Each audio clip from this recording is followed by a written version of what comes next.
బోధ అనేదానికి ఇంకొక అర్థం కూడా ఇక్కడ తెలియ చెప్తాను. బోధ అంటే మామిడి పండే బోధ కాదు, మామిడి పండుని ప్రకాశించే తలంపు బోధనే. అవి రెండు విడదీరాంది. ఇప్పుడు చూడండి, ఆ మామిడి పండుని, మామిడి పండుకి ఆధారమై ఉన్న తలంపుని గుర్తించే నేనున్నాను చూసారా, నేను కూడా ఒక బోధ. అంటే తెలియబడుతుందా లేదా నాకు? మామిడి పండు లోపల ఉంది, మామిడి పండు నాకు కనపడింది, మామిడి పండుని నేను తెలుసుకుంటున్నాను, అది తెలియబడుతుంది. అంటే తెలియబడేది మామిడి పండు, తెలుసుకునేవాణ్ణి నేను. కాబట్టి కనిపించు సకల విశ్వంబు దృశ్యమనుచు.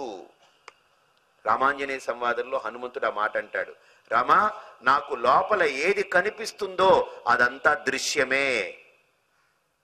ఈ దృశ్యాలన్నింటినీ చూసే నేను మిగుల దృక్కునై, కాంచు దృక్కునై ఉన్న నేనెవరిని? దాన్ని చూస్తున్నాను. బాగా చూడండి, అంతటితో ఉపదేశం అవ్వలేదు, హనుమంతుడు పూర్తి చేయలేదు. ఆయన ఏమంటాడంటే, నేను అనేది దేని వల్ల వ్యక్తమవుతుందో, మామిడి పండు అనేది దేని వల్ల ప్రకాశిస్తుందో, ఇది రెండిటికి ఒకటే కారణం. ఏమిటది? చైతన్యం. ఈ రెండిటికి అధిష్టానం ఏంటి? చైతన్యం. అక్కడ బోధ, ఇక్కడ బోధ. బాగా చూడండి, అక్కడ బోధ మామిడి పండు రూపంలో, అక్కడ తెలివి. దాన్ని గుర్తించే రూపంలో ఇదొక తెలివి. బాగా చూడండి, నేను అనేది తెలివి. బాగా అర్థమైందా మీకు? బోధ, నేను అనేది కూడా ఒక తెలివి. నేను అనేవాడు గుర్తించేది కూడా తెలివి. కాబట్టి బోధం ప్రతివిదితం, ప్రతిబోధ విదితం మతం. బోధం ప్రతి విదితం. బాగా ఆలోచించండి, ఒక మామిడి పండు తెలివి, అదొక వృత్తి, తలంపు. ఆ తలంపుని చూసే నేను ఒక వృత్తి, ఒక తలంపు. కానీ గుర్తుపెట్టుకోండి, ఇది తలంపే, అది తలంపే, రెండు తలంపులు లేవు. గుర్తుపెట్టుకోండి, ఆ తెలియబడేదానికి ఆధారం నేనే, తెలుసుకునే నేను అనే దానికి ఆధారం నేనే. కాబట్టి నేనెవరిని? తెలుసుకునేవాణ్ణి కాను, తెలియబడేదాన్ని కాను. నేను రెండిటికంటే విలక్షణం. నేనెవరిని? రెండిటికంటే విలక్షణం. ఇప్పుడు నేను ఎప్పుడైతే తెలుసుకునేవాణ్ణి నేను కాను, తెలియబడేది నేను కాను. ఇప్పుడు బాగా చూడండి, తెలియబడే మామిడి పండు ఎలాగో నేను కాను కదా, నాకంటే అన్యం కదా ఆ పండు, నేను గుర్తిస్తున్నాను. అలాగనే దాన్ని తెలుసుకునే అహం వృత్తి కూడా నేను కాను.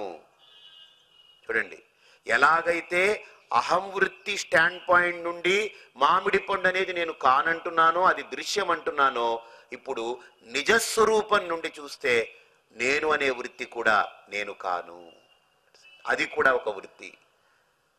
అర్థమైందా మీకు? ఇప్పుడు లోపల మామిడి పండును చూస్తున్నాను, నేను మామిడి పండునే కాదు. అదేంటది? ఆబ్జెక్ట్. నేను అనేటువంటి స్ఫూర్తి ఏమిటి అక్కడ? సబ్జెక్ట్. అంతేనా కాదా? ఆ మామిడి పండు అనేది ఒక వస్తువు, ఒక విషయం, దాన్ని నేను చూస్తున్నాను. ఇప్పుడు నేను చూసేవాడిని, అది చూడబడేది. అర్థమైందా? మా ఇద్దరి మధ్య ఆ వ్యవధి ఉంది, ఆ గ్యాప్ ఉంది. ఇప్పుడు ఆ గ్యాప్ని పక్కకు పెట్టండి, ఇప్పుడు మామిడి పండుని పక్కన పెట్టండి. ఇప్పుడు మామిడి పండు ఎలాగైతే నాచే చూడబడేది, నాకంటే అన్యము అని తెలుసుకుంటున్నానో, ఇప్పుడు గుర్తుపెట్టుకోండి, నేను అనే నిజమైన తత్వంలో అహం వృత్తి కూడా ఒక రూపాంతరం పొందిందే. జస్ట్ లైక్ నీటి మీద ఒక బుడగ పుట్టింది. ఆలోచించండి, నీటి మీద ఒక బుడగ పుట్టింది. ఈ బుడగ అలా కదులుతూ చిన్న బుడగల్ని తన దగ్గరికి వెళ్ళి అలా కలుపుకుంటూ ఉంది. బాగా ఆలోచించండి, నిజానికి ఆ చిన్న బుడగలు నీరే, ఆ పెద్ద బుడగ నీరే. నేను అనేటువంటి బుడగ ఆ నిజతత్వంలో ఒక రూపాన్ని సంతరించుకుంది. అహం వృత్తి, నేను అనే స్పందన. ఆ స్పందన మొదలైన తర్వాత నుంచి ఇదం వృత్తుల్ని గుర్తిస్తుంది. ఈ గుర్తింపు అనేటువంటిది రెండిటి మధ్య ద్రష్ట, దృశ్యము, దర్శనము, ఈ త్రిపుటితో వ్యవహారం జరుగుతూ ఉంది. జరిగి జరిగి ఏమైపోతుంది, ఇవన్నిటినీ దాని మీద పెనవేసుకుంటుంది. పెనవేసుకుని ఒకదాంతో ఒకటి కలిసిపోయి ఏది సత్యమో ఏది అసత్యమో తెలియక రెండింటిని కలిపేసుకుని ఒక వ్యవహారం, పెనవేసుకుని వ్యవహారం జరిగిపోతుంది. కలబడిపోయిందే వ్యవహారం. అర్థమైందా? వ్యవహారం జరగాలి అనంటే, అర్థమైందా? ఒక గొడవ రావాలి అంటే, ఎవరిద్దరి మధ్యలో అయినా ఒక గొడవ రావాలంటే ఏమిటి కారణం చెప్పండి? ఏమిటి కారణం? ఇద్దరి మధ్య గొడవ రావాలంటే ఏమిటి కారణం? అపార్థం. ఇద్దరు కొట్టుకు చావాలంటే ఏం చేయాలి? అపార్థం క్రియేట్ చేస్తే అనర్థమే. అవునా? అపార్థం అంటే ఏంటి అర్థం? అర్థం అపగతం, దట్ ఈజ్ అపార్థం. అంటే అర్థం లేనిది అంతే. ఇద్దరు కొట్టుకున్నారు అనుకోండి, ఎవరో మూడో వ్యక్తి వస్తారు, ఏంటండి అర్థం పర్థం లేకుండా కొట్టుకుంటున్నారు మీరు, ఎందుకు ఈ అపార్థాలు చెప్పండి, ఎందుకు కొట్టుకు చేస్తున్నారు మీరు అంటాడు. అంటే అపార్థం అంటే ఏంటి అర్థం? అర్థం అపగతం.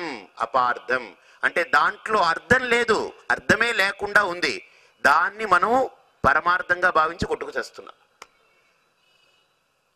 అర్థం లేని దానికి విలువిచ్చి దాన్ని పరమార్థంగా భావించి కొట్టుకుని చావడం, దట్ ఈస్ కాల్డ్ అపార్థం. కాబట్టి ఏ గొడవకైనా, ఇద్దరి మధ్య తలెత్తే ఏ గొడవకైనా కారణం ఏంటి? అపార్థం, అర్థం లేనిదే. సో అర్థం పర్థం. బాగా చూడండి, ఇక్కడ కూడా వ్యవహారం జరగడానికి అపార్థమే కారణం.